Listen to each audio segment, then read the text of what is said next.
Riverview Cemetery, just north of 13th Street on Juliana Street, is one of West Virginia's most historic cemeteries.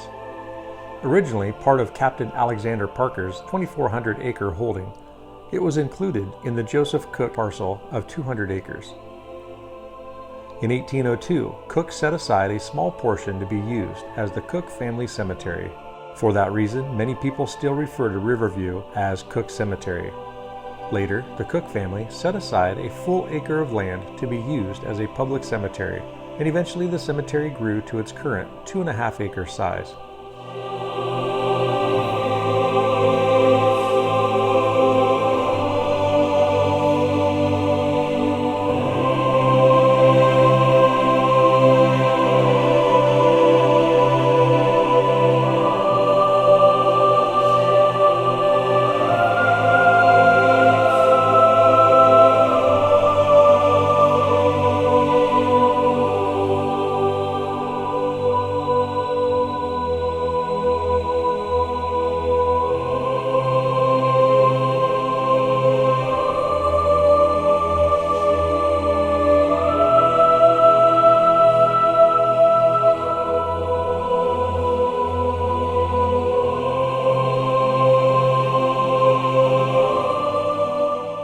Riverview Cemetery today is nearly full, the only empty sites being located in family plots.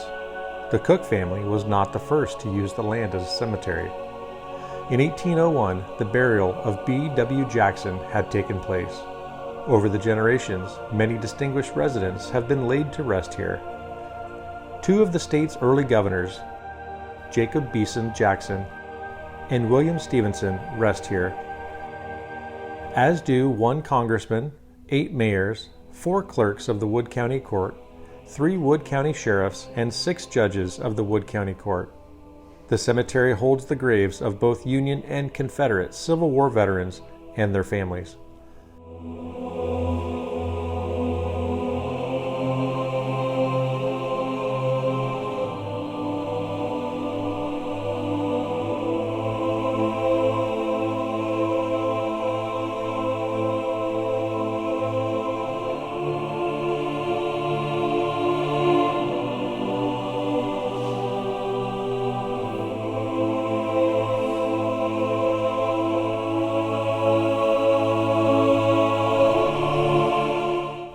Local lore holds that slaves were not permitted burial in the cemetery proper, but were interred in areas outside the cemetery grounds where homes are located today. The cemetery has many interesting markers. Captain Deming's marker features a tall-masted ship carving in high relief. There is a marker written entirely in Chinese. The marker of philanthropist Henry Logan features a life-size statue of the deceased gentleman. And legends abound regarding the statue of the Weeping Lady in the Jackson family plot.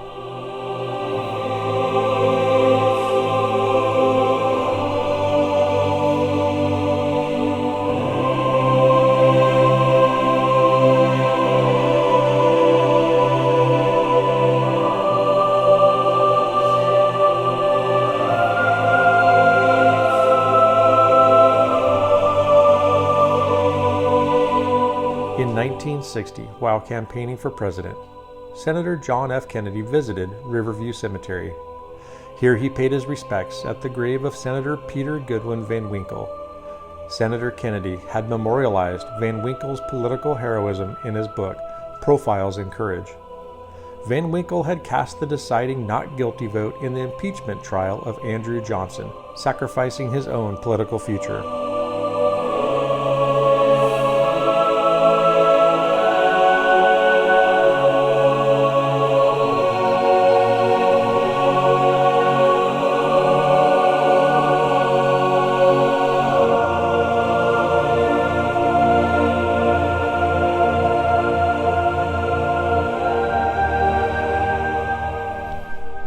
At one time, the cemetery suffered from neglect, but today is a prized asset to the community, recently receiving a new fence installation and restoration of a fence very close to the original.